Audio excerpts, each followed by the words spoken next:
السلام عليكم ورحمة الله وبركاته. الحمد لله رب العالمين الرحمن الرحيم مالك يوم الدين.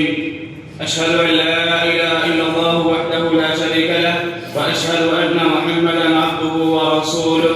أما بعد، فقد قال الله تبارك وتعالى في كلامه المجيد: ومن يطع الله والرسول فأولئك مع الذين أنعم الله عليهم من النبيين والصديقين والشهداء والصالحين وحسن أولئك رفيقا. وقال النبي صلى الله عليه وسلم: الأئمة من قريش. رواه أحمد. صدر مجلس، حکم حضرات، اسٹیج پہ جلوہ افروز مہمان نظام اور میرے دینی میٹھے بھائیو، آج کے اس پررونق محفل میں میں جس موضوع کے تحت چند باتیں عرض کرنے کی کوشش کروں گا وہ ہے ابوبکر صدیق رضی اللہ عنہ کا خلافت کے لیے انتخاب۔ معزز سامعین، خلافت اسلامیہ دراصل اس نظام قیادت کا نام ہے جو نبی علیہ السلام کے بعد امت کو سنبھالنے، دین کے احکام کو نافذ کرنے، امت کے امن و صلاح، امن و آشتی اور مسلمانوں کی دینی و دنیاوی رہنمائی کے لیے مقرر کیا گیا۔ خلافت اسلامیہ کے مطلب یہ ہے کہ نبی علیہ السلام کے بعد کوئی ایک ایسا خلیفہ کو اختیار کیا جائے جو مسلمانوں کے پیش آمدہ مسائل، مسلمانوں کے ساتھ جو مسائل پیش آ رہے ہیں ان تمام مسائل کو اچھی طرح سے حل کیا جائے۔ معزز سامعین، آئیے سب سے پہلے خلافت کے تعریف کو سمجھتے ہیں۔ خلفاً و خلافتاً سے مصدر ہے جس کے معنی ہے کسی کے بعد آنا، کسی کی نیابت کرنا، کسی کے قائم مقام ہونا۔ اہل سنت کے نزدیک خلافت اور امامت دونوں ہم معنی لفظ ہیں۔ ابن خلدون رحمہ اللہ خلافت کی تعریف کرتے ہوئے فرماتے ہیں: حمل الكافة على مقتضى النظر الشرعي في مصالحهم الدنيوية والأخروية الراجعة إليها، کہ لوگوں کو شریعت کے تقاضوں کے مطابق ان کی دینی اور دنیاوی مصلحت میں منضبط رکھنا۔ تفتازانی اور ماوردی کی تعریف یہ ہے: ریاست عامۃ فی امر الدین والدنیا خلافۃ عن النبی صلی اللہ علیہ وسلم، کہ دین و دنیا کے تمام معاملے میں عام قیادت جو نبی علیہ السلام کے خلافت کے طور پر ہو۔ معزز سامعین، جب نبی علیہ السلام اس دنیا سے رخصت کر گئے، صحابہ کرام میں غم و اندوہ کی لہر دوڑ گئی۔ عمر رضی اللہ عنہ تلوار لے کر باہر نکلے اور کہا کہ جو شخص کہے گا کہ نبی علیہ السلام وفات پا چکے، میں اس کی گردن اڑا دوں گا۔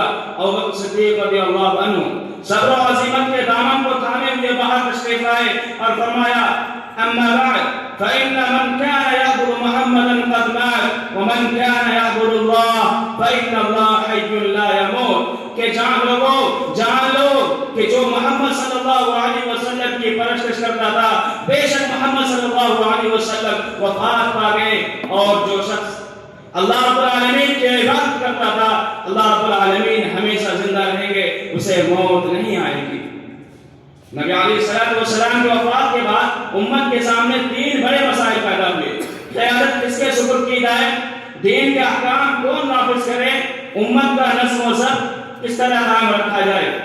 لہذا ان تمام امور کی ذمہ داری اور خلافت کا بار تمام صحابہ کرام کے اتفاق رائے سے ابوبکر صدیق رضی اللہ عنہ کو سپرد کیا گیا۔ معزز سامعین، اب آئیے قرآن آیات کا ہم جائزہ لیتے ہیں جن سے ابوبکر صدیق رضی اللہ عنہ کی خلافت کی جانب اشارہ ہے۔ اللہ رب العالمین نے قرآن مجید کے اندر ارشاد فرمایا: اهدنا الصراط المستقیم صراط الذین انعمت علیہم غیر المغضوب علیہم ولا الضالین، کہ اللہ تو ہمیں سیدھی اور سچی راہ دکھا، تو ان لوگوں کے راستے پہ چلا جن پر تو نے انعام کیا، نہ کہ ان لوگوں کے راستے پر جس پر تیرا غضب نازل ہوا، اور نہ کہ گمراہ لوگ۔ اور صدیق رضی اللہ عنہ کے بارے میں اللہ رب العالمین نے اپنے بندوں کو حکم دیا ہے کہ وہ اللہ رب العالمین سے دعا کرے کہ اللہ رب العالمین ان کو ان کے طریقے پہ ہدایت نصیب کرے، کیونکہ وہ صراط مستقیم پہ تھے۔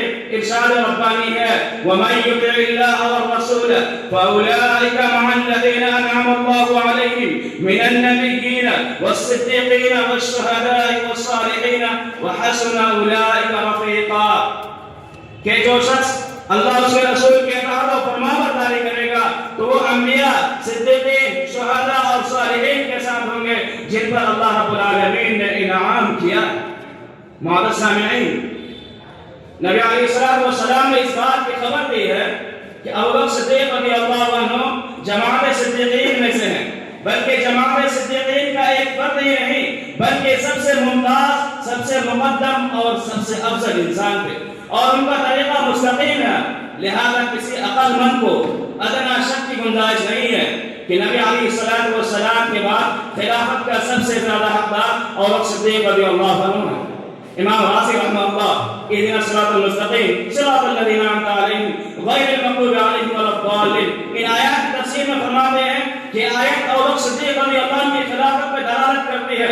محمد بن امین الشنقیطی رحمہ اللہ اپنی کتاب اضواء البیان کے اندر فرماتے ہیں کہ اس آیت سے ابوبکر صدیق رضی اللہ عنہ کی امامت ثابت ہوتی ہے. اس کے علاوہ اللہ رب العالمین نے قرآن مجید کے اندر ارشاد فرمایا یا ایھا الذین آمنوا من يرتد منكم عن دينه فسوف يأتي الله بقوم يحبهم ويحبونه أذلة على المؤمنين أعزة على الكافرين يجاهدون في سبيل الله ولا يخافون لومة لائم ذلك فضل الله يؤتيه من يشاء والله واسع عليم. اس آیت کی تفسیر میں ابن کثیر رحمہ اللہ فرماتے ہیں هذه الآية الكريمة نزلت في أبي بكر وأصحابه حين قاتلوا المرتدين بعد وفاة النبي صلى الله عليه وسلم. کہ آیت کریمہ ابوبکر صدیق رضی اللہ عنہ اور ان کے اصحاب کے بارے میں نازل ہوئی کہ جب انہوں نے نبی علیہ السلام کی وفات کے بعد مانع مرتدین سے جہاد کیا. قرطبی رحمہ اللہ اس آیت تفسیر فرماتے ہیں ہم ابو بکر و اصحابہ حين قاتلوا مانع الزکاة والمرتدین. ان تمام آیات کے علاوہ بے شمار آیتیں ہیں. السابقون الاولون من المهاجرين والانصار للفقراء المهاجرين الذين اخرجوا من ديارهم واموالهم يبتغون فضلا من الله ورضوانا. ان تمام آیات کریمہ سے مفسرین نے ابوبکر صدیق رضی اللہ عنہ کی خلافت پر استدلال کیا،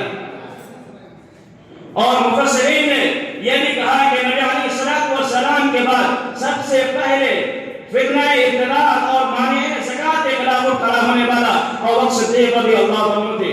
اس لیے ابوبکر صدیق رضی اللہ عنہ نے سب سے زیادہ خلافت کا حقدار تھے. معزز سامعین، اب آئیے ان حدیث کے غور و فکر کرتے ہیں جن سے ابوبکر صدیق رضی اللہ عنہ کی خلافت کی یعنی اشارہ. ابوبکر صدیق رضی اللہ عنہ کی خلافت پر دلالت کرنے والے حدیث بے شمار مشہور و متواتر ہے. اپنی شہرت اور تواتر کی بنیاد پر وہ اصول قاعدہ معلوم من الدین کی ضرورت کا درجہ حاصل کر چکی ہے. بخاری کی حدیث ہے کہ ایک عورت اللہ کے رسول صلی اللہ علیہ وسلم کی خدمت میں حاضر ہوتی ہے اور کسی مسئلے کے متعلق استفسار کرتی ہے. اللہ کے رسول صلی اللہ علیہ وسلم نے انہیں دوبارہ حاضر ہونے کا حکم دیا تو وہ عورت عرض کرتی ہے ارأیت یا رسول اللہ ان لم اجدک قال ان لم تجدینی فأتی ابا بکر. کہ عورت عرض کرتی ہے کہ اللہ کے رسول اگر میں آؤں اور آپ سے ملاقات نہ ہو پائے تو میں کیا کروں؟ فرمایا کہ اگر مجھ سے ملاقات نہ ہو پائے تو ابوبکر صدیق رضی اللہ عنہ کے پاس جانا. ابن حجر رحمہ اللہ اس حدیث کی شرح میں لکھتے ہیں کہ اس حدیث میں نبی علیہ السلام کے وعدوں کی تکمیل آپ کے بعد آنے والا خلیفہ ابوبکر صدیق رضی اللہ عنہ کی ذمہ داری تھی. اس سے ابوبکر صدیق رضی اللہ عنہ کی خلافت ثابت ہوتی ہے. ایک دوسرے حدیث میں اللہ کے رسول صلی اللہ علیہ وسلم فرماتے ہیں انی لا ادری ما قدر بقاء فیکم فاقتدوا بالذین من بعدی واشار الى ابی بکر وعمر رواه الترمذی وابن ماجہ وصححه الالبانی رحمہ اللہ. کہ مجھے نہیں معلوم کہ میں تمہارے درمیان کب تک زندہ رہوں گا، لہذا میرے بعد تم ان دونوں کی اقتدا کرنا. اور یہ کہتے ہوئے آپ نے ابو بکر اور عمر رضی اللہ عنہ کا اشارہ فرمایا. محدث عبد الرحمن مبارکپوری نے اپنی کتاب تحفۃ الاحمدی کے اندر لکھتے ہیں کہ فاقتدوا بالذین من بعدی، اس سے ابو بکر و عمر رضی اللہ عنہ مراد ہے اور یہ امر خلافت کے سلسلے میں واضح اشارہ ہے. بخاری کی ایک حدیث سے عائشہ رضی اللہ عنہ بیان کرتی ہے کہ اللہ کے رسول صلی اللہ علیہ وسلم نے فرمایا ادعی ابا بکر و اخاف انی اخاف ان یتمنى متمن ويقول قائل انا اولى ويأبى الله والمؤمنون الا ابا بکر۔ اس حدیث سے بھی ابو بکر صدیق رضی اللہ عنہ کی خلافت ثابت ہوتی ہے۔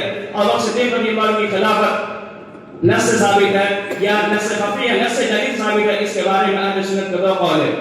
نمبر ایک کہ نص خفی اور اشارت النص ثابت ہے، یہ حسن بصری، احمد بن حنبل اور کا رائے ہے، اور ان کی دلیل ومروا ابا بکر یصلی بالناس، اور ایک قول ابن حزم رحمہ اللہ کا ہے کہ وہ نص جدید سے ثابت ہے، اس کی دلیل ہے ان لم تجدینی فأتی ابا بکر۔ ابن تیمیہ رحمہ اللہ نے ابو بکر صدیق رضی اللہ عنہ کی خلافت کے بارے میں فرماتے جو منہاج السنہ اور مجموع الفتاوی میں مذکور ہے، کہتے ہیں کہ تحقیقی بات یہ ہے کہ اللہ کے رسول صلی اللہ علیہ وسلم نے ابو بکر صدیق رضی اللہ عنہ کو خلیفہ بنائے جانے کی خبر دی، اور نصوص صحیحہ ابو بکر صدیق رضی اللہ عنہ کی خلافت پر دلالت کرتی ہے، لہذا ابو بکر صدیق رضی اللہ عنہ کی خلافت نص اور اجماع دونوں سے ثابت ہے۔ اہل سنت والجماعت کا اس بات پر اتفاق ہے کہ نبی علیہ السلام کے بعد خلافت کا سب سے زیادہ حقدار ابو بکر صدیق رضی اللہ عنہ ہے۔ محمد بن امین الصدیق تھے، اور اس طرح کے بے شمار ائمہ نے ابو بکر صدیق رضی اللہ عنہ کی خلافت پر استدلال کیا ہے۔ لیکن افسوس کا مقام ہے کہ ایک طبقہ جو اپنے آپ کو سب سے بڑا مبتدی اور پرہیزگار مسلمان کہلاتے ہیں، لیکن وہ ابو بکر صدیق رضی اللہ عنہ کی خلافت کو تسلیم نہیں کرتے ہیں، وہ صحابہ کو گالی دیتے ہیں اور صحابہ کو گالی دیتے ہیں، اور نبی علیہ السلام کی بیویوں کو دشنام تراشی کرتے ہیں اور طرح طرح کے برے القاب دیتے ہیں۔ یہ تمام کے تمام چیزیں قرآن و حدیث کے خلاف ہے۔ قرآن و حدیث میں کہیں یہ ثابت نہیں ہے کہ نبی علیہ السلام نے ابو بکر صدیق رضی اللہ عنہ کو خلیفہ بنائے جانے کی تصدیق کی، بلکہ بے شمار آیات سے ابو بکر صدیق رضی اللہ عنہ کی خلافت اور احادیث سے بھی ثابت ہوتی ہے۔ معزز سامعین، اخیر میں اللہ العالمین سے دعا کروں کہ الہ العالمین تو ہمیں ابو بکر صدیق رضی اللہ عنہ کی خلافت کو اچھی طرح سمجھنے کی توفیق دے، اور اسی کے مطابق ہمیں ہمارے معاشرہ اور سماج میں خلافت کرنے کی توفیق دے، اور اسی کے بنیاد پر ہمیں آنے والی نسلوں کی تربیت کرنے کی توفیق دے۔ آمین۔ وما علینا الا البلاغ۔